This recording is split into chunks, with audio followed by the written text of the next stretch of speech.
Oser changer de métier, choisir le métier de cœur, faire une transition professionnelle, ça vient réveiller beaucoup de peur. Et il y a quelques étapes, quelques clés en tout cas qui peuvent vous soutenir là-dedans. C'est ce que j'ai envie de faire aujourd'hui avec mon invitée, Anne-Chantal. Bonjour. Bonjour Christian. Alors, Anne-Chantal, pour ceux qui ne la connaissent pas, c'est ma compagne de vie, ma partenaire de vie depuis 45 ans déjà. Et puis, elle est spécialisée justement dans ce domaine d'accompagner les personnes dans ces moments de transition. Et au fond, elle comme moi, enfin moi d'abord et toi ensuite, nous l'avons vécu. Et j'aimerais qu'on prenne un temps pour partager un peu sur ces moments phares, sur ces freins, sur qu'est-ce qui soutient à ce changement, parce que toi comme moi, j'imagine bien, on voit à quel point il y a beaucoup d'êtres humains qui sont coincés dans quelque chose qui ne leur convient plus. Enfin, tu peux dire peut-être 2-3 mots sur cette expérience-là, peut-être déjà, ce que tu vois d'une manière générale. Alors, de manière générale, oui, ce que je peux observer, c'est que, et ce que montrent les statistiques, c'est que il y a un pourcentage énorme de personnes qui ne se plaisent pas au travail. Alors, ne pas se plaire, c'est une chose, mais qui souffrent au travail. Ouais.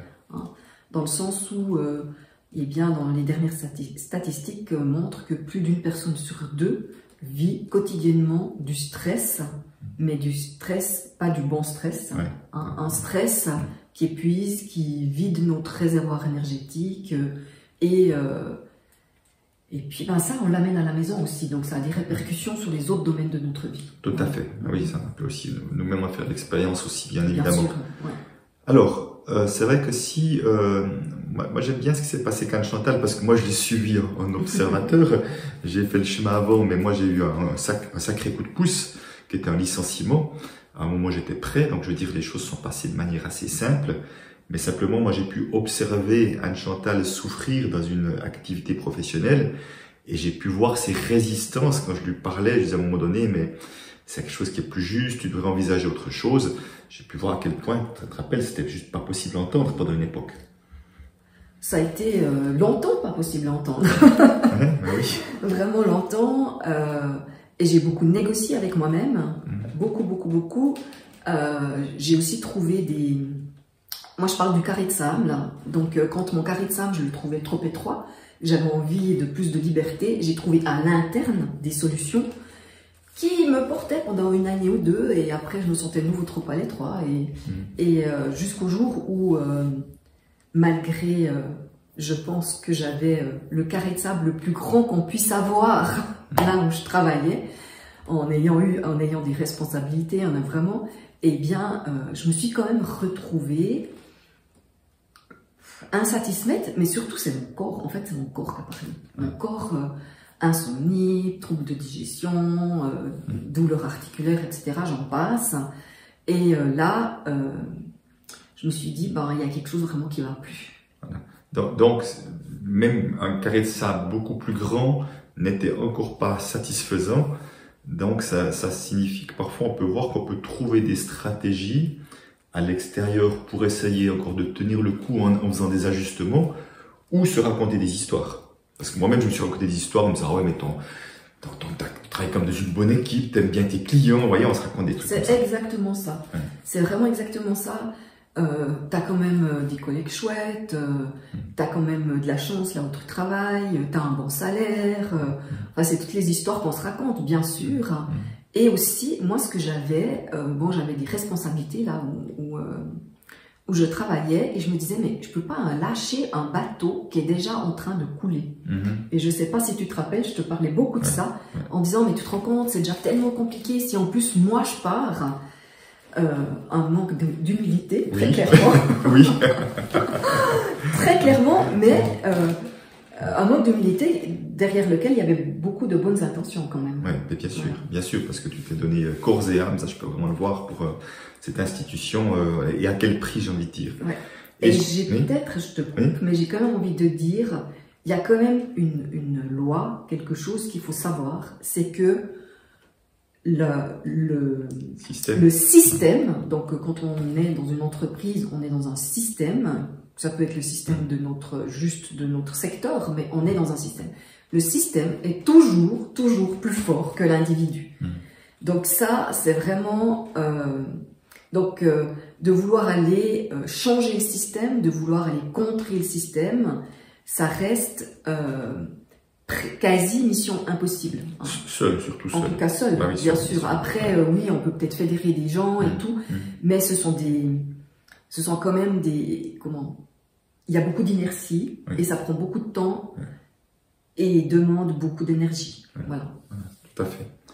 Alors, je ne sais pas si tu te souviens, mais je rappellerai, quelle était ta réaction justement quand je te disais tu devrais faire autre chose. Tu te souviens de ta réaction?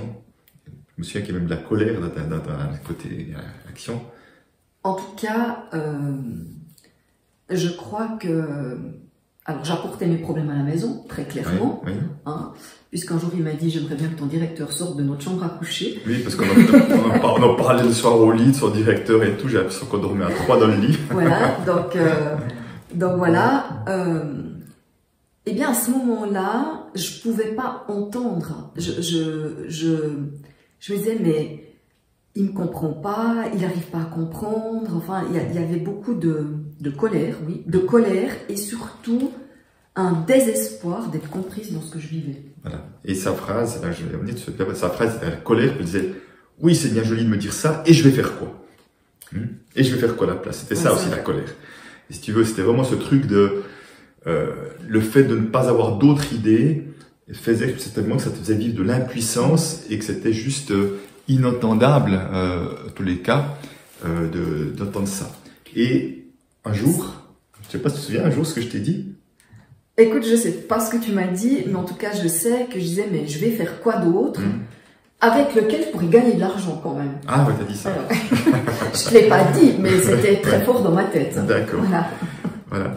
Et effectivement, et cette histoire de « et je vais faire quoi ?» enfin, c'est revenu une fois, 2 fois, 3 fois, et un jour, il s'est passé quelque chose d'un peu différent.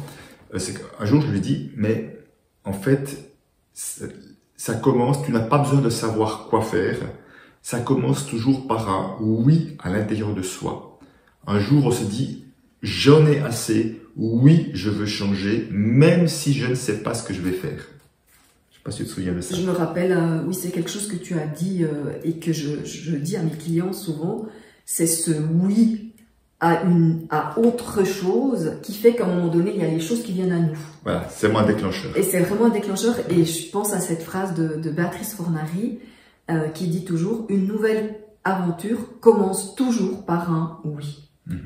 Avant de savoir quelle action je vais poser, qu'est-ce que je vais faire, c'est juste, oui, cette fois, je m'ouvre à cette possibilité-là. Et c'est ça. Et pour moi, c'est vraiment un mouvement intérieur. C'est-à-dire que Anne-Chantal, avant, était dans un endroit de fermeture. Elle restait dans son problème, mais sans s'ouvrir à autre chose à l'extérieur.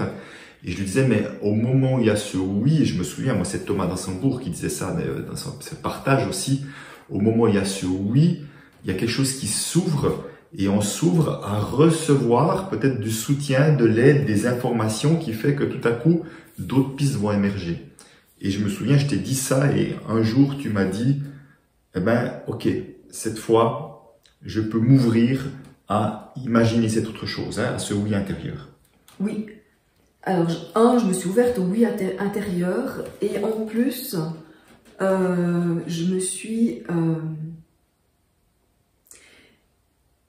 Il y a eu un moment où j'ai pu imaginer faire autre chose. Oui. Hein. Donc, ce oui, c'était ça. C'était...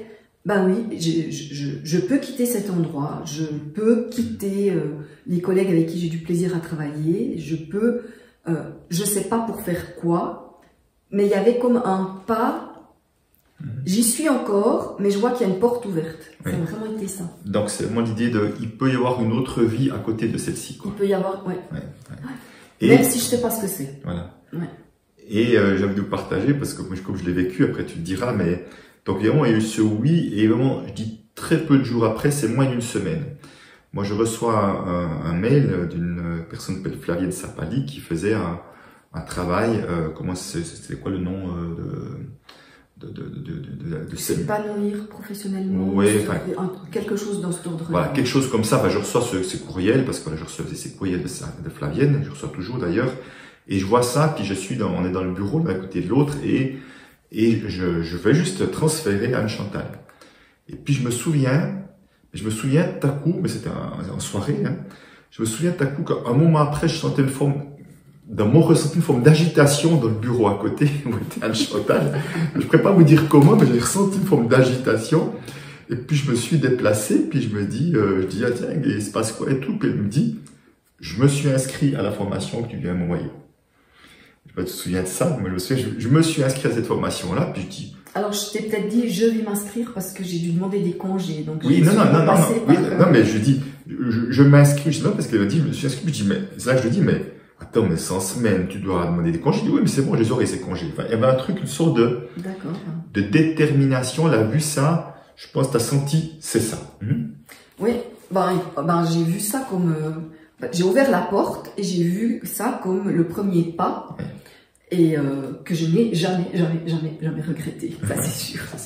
Ça, c'est sûr que je n'ai jamais regretté. Ça a été une formation qui a vraiment... qui m'a fait mettre le pied dans quelque chose de nouveau, qui m'a ouvert à quelque chose de nouveau. Oui. Alors, ce qui est, je trouve, magique, j'aime bien partager cette histoire-là, c'est que, vous voyez, il y a ce oui à l'intérieur de moi. Thomas d'Ansembourg parlait, c'est comme ça que d'un coup, quelqu'un a parlé de communication non violente, de choses comme ça, et d'un coup, les choses arrivent à vous de manière surprenante. Et là, on peut dire c'est surprenant, elle s'attendait pas à ça. Et tout à coup, il y a ce truc qui arrive, qu'elle aurait peut-être vu 2 mois avant, qu'elle n'aurait même pas, l'aurait effacé tout de suite, peut-être mis de côté, mais là, c'était mûr. Elle s'inscrit, et après, à l'issue de la formation, elle me dit, mais c'est ça que je veux faire. Oui, je savais. Après, ça s'est beaucoup précisé avec les années, hein, parce que c'est toujours la même chose. On part, puis après on fait des expériences, et puis avec les expériences, on dit c'est un petit peu plus à gauche ou un petit peu plus à droite, mais l'essentiel était là, très clairement. Ouais. L'essentiel était là. Ouais. Voilà, donc simplement, c'est vraiment pour moi aussi au cœur de ce message, j'ai envie de partager. C'est à l'image de la citation de Béatrice, tu disais, c'est que tout commence par un oui. Effectivement, ce oui, j'en peux plus, oui, je veux autre chose. Moi, je l'ai vécu en 2006, suite à une formation que j'ai suivie aussi. D'un coup, ça m'a pété la figure que je n'en pouvais plus de ce métier de conseiller en placement. Et je me souviens avoir dit, je change, je reste à la banque parce que je faisais d'autres choses qui étaient chouettes, ou je vais à l'extérieur, mais cette fois, je me mets en route. Cette fois, c'est fini de négocier avec moi-même, je me mets en route. Et une semaine après, je n'ai parlé à une seule personne à la banque, et une semaine après, une personne me contacte de la banque pour me dire j'aimerais venir travailler pour moi. C'est la personne que j'ai trouvée la plus talentueuse que j'avais vue dans la banque. Travailler pour elle, c'était vraiment super intéressant. Et c'était juste le pas nécessaire pendant les 2 ans que suivi cette expérience pour finalement être viré, mais surtout maturer intérieurement pour être vraiment prêt à ce changement-là. Mais vous voyez, c'est aussi partie de ce oui, j'en peux plus. Et cette fois, je me mets en chemin. Donc, j'aimerais vraiment, à travers ça aussi, c'est vraiment aussi de vous interpeller, peut-être ceux aussi qui sont ou d'une activité qui leur convient plus, peut-être qu'on fait une activité un chemin qu'ils ont envie, mais c'est pas encore ça. Je sens que je ne cours pas aligné au bon endroit. Un pasteur voit aussi comme ça, j'imagine. Oui, j'ai des personnes, j'ai presque la moitié des personnes qui ont déjà une vague, des fois plus qu'une vague idée, et en même temps qui n'arrivent pas à passer à l'action, qui en même temps sentent que c'est encore pas tout à fait ça. Donc, c'est un programme quand même qui permet vraiment d'affiner sa vision, et en lien pas avec sa part visible, notre personnalité, notre caractère, parce que ça va être aidant bien sûr, mais vraiment avec ce qui est là à l'intérieur de nous et qu'on sent qui est là, et que souvent on n'arrive ni à mettre des mots, ni à faire émerger pour le voir, voilà. Et je crois que c'est ça qui est important, c'est qu'à un moment donné, c'est d'aller voir qu'est-ce qu'il y a dans cette part invisible, qu'est-ce qu'il y a dans cette raison d'être qui chatouille là, et qui demande à sortir quelque part. Et ce que j'aime beaucoup dans l'approche d'Anne-Chantal, effectivement, c'est d'aller chercher sa contribution, à quoi j'ai envie de contribuer, et seulement le après, on va voir le comment. Parce que je dis ça parce qu'aujourd'hui, je suis perçu, considéré, reconnu comme expert de la relation à l'argent, mais au fond, c'est qu'une manière de contribuer. et que ce à quoi j'ai envie de contribuer, plus d'amour de soi, plus de conscience de soi, plus de mieux-être individuellement et collectivement dans la société, je pourrais lâcher la relation à l'argent, je pourrais trouver plein d'autres manières de le faire. Ça serait toujours la même motivation au plus profond de moi qui serait identique, simplement j'aurais trouvé une meilleure manière de faire ce que j'ai envie d'amener. C'est exactement ça. Pour moi, la vision, c'est le phare. Oui. Et puis, pour se diriger sur la mer, hein, avec toutes les tempêtes qu'il peut y avoir sur la mer, eh bien, il y a peut-être un moment où j'aurai une barque, il y a peut-être un moment où je vais prendre un hors-bord, il y a peut-être un moment où je vais aller sur un paquebot, etc., etc. Ça veut dire que cette contribution, cette vision, après, on peut la porter de manière différente. On n'est pas coincé dans un métier ad aeternam. Hein. C'est pas déterminer cette manière-là. C'est vraiment à quoi j'ai envie de contribuer. Puis après, de la manière dont on va le faire, ben, ça va dépendre des circonstances, ça va dépendre de nos goûts, ça va dépendre de l'environnement dans lequel on est. Enfin, voilà. Ok, ben c'est super. Et peut-être juste pour terminer, peut-être, vu que moi je travaille plutôt sur la relation à l'argent, ce qui est un frein ou ce qui bloque, ou les peurs qui empêchent certains d'oser faire le pas. Mais peut-être quelles sont les différentes stratégies que tu proposes toi aujourd'hui pour accompagner les personnes justement dans ce cheminement? Alors pour moi, il y a 3 étapes essentielles. La première, c'est déjà, je dirais il y a même une première encore avant la première, c'est-à-dire de dire oui. Et comme moi j'ai fait, hein, où je suis partie dans cette formation. Il y a ça, mais dans la formation, il y a une partie qui est être plus en conscience de soi. Parce que pour moi, il est essentiel, c'est mieux on se connaît, plus nos choix vont aller dans la direction qu'on souhaite. Hein, et on sait quand même qu'il y a presque quasi 90% de nos choix se font inconsciemment. Donc plus on arrive à faire monter en conscience de l'inconscient, plus on va faire des choix qui sont porteurs. Donc ça, c'est la première partie. La deuxième partie, on va aller voir l'étape de qu'est-ce qu'il y a dans cet invisible, aller connecter son essence. Après, matérialiser cette essence, c'est une vibration, c'est volatile l'essence, donc je vais la matérialiser par ma mission de vie, c'est-à-dire quel genre de personne j'ai envie d'être. Là, c'est caméra sur nous. Hein. Et après, on va voir cette personne qui vibre cette énergie-là. On va tourner la caméra et ça va être à quoi elle a envie de contribuer. Et une fois qu'on a ça, eh bien, on va revenir dans la visibilité où on va définir, en lien avec cette mission, cette contribution, cette essence, quel objectif professionnel je vais me mettre. Et je donnais cet exemple que je donne souvent parce qu'il est aisé à comprendre. Si je veux mettre plus de beauté dans le monde, eh bien, l'objectif professionnel, ça pourrait être coiffeuse, esthéticienne, architecte, fleuriste, toiletteuse pour chiens, enfin voilà, ou toiletteur, parce que je pense qu'il existe des hommes aussi, etc. Et de voir après quelles sont les étapes, qu'est-ce que je dois mettre en place pour concrétiser cet objectif avec un plan bien défini et des stratégies pour reconstruire son plan, bien sûr. D'accord. Donc, tu proposes ça autant dans l'individuel que dans les programmes en groupe et tout ça, tu as différentes stratégies. On mettra peut-être le lien de ton site, peut-être aussi. Oui. Alors, je le propose en individuel, en sachant que pour l'instant, il n'y a plus de place en individuel. Et à l'heure où on se parle, parce que au moment où vous regarderez cette vidéo, vous pouvez toujours renseigner. Et puis, en groupe en ligne, avec une partie vidéo, une partie webinaire. Partie webinaire qui me tient particulièrement à cœur parce que j'aime être en lien, et il y a un côté j'aime entourer pour que chacun puisse aller toucher justement cette part invisible. Pour moi, c'est vraiment essentiel et mettre en place ce qu'il a envie de mettre en place. Voilà, moi j'ai une croyance, c'est que plus nous serons nombreux à faire à offrir qui nous sommes et en faisant ce que nous aimons, mieux notre société se portera. Alors vous voyez que non seulement il y a 45 ans qu'on est ensemble, mais on est bien complémentaires. Hein. Elle aide les uns et les autres à toucher à son essence. Moi, je aide les uns et les autres à ce que l'argent ne soit pas un frein. D'ailleurs, quand même, tu interviens dans ma formation. Oui, quand même. J'ai pas osé dire non. Donc voilà, en tout cas, j'étais ravi de partager ce moment avec toi parce que notre vie, c'est vrai, depuis qu'on a choisi ce métier de cœur, est quand même tellement différente, je veux dire tellement incroyable, j'ai envie de dire par moments aussi, que voilà, je trouve que plus nous serons nombreux, mieux ça serait quand même. Oui, c'est vrai que quand j'ai dit oui à autre chose, sans savoir ce qu'était cette autre chose. J'aurais pas imaginé, je crois que j'ai pas imaginé le 10% de ce qu'on vit. Ouais, je dis ça, je dis la même chose, et j'aurais signé largement pour le quart de ce que j'ai vu, j'aurais signé tout de suite en disant je prends, sachant pas qu'il y ait beaucoup mieux, encore beaucoup plus qui m'était encore proposé. Par contre, j'ai quand même envie de faire une précision qui me semble essentielle, c'est que c'est pas forcément devenir indépendant. Non. Et moi, j'ai plein de gens qui ont fait des changements de poste et qui sont très heureux. C'est pas forcément l'indépendance, parce que l'indépendance c'est pas porteur pour tout le monde. Il y a des gens qui n'ont pas envie de ça et c'est tout à fait ok. Et honorable. On va pas se forcer de faire quelque chose. Oui, c'est vrai.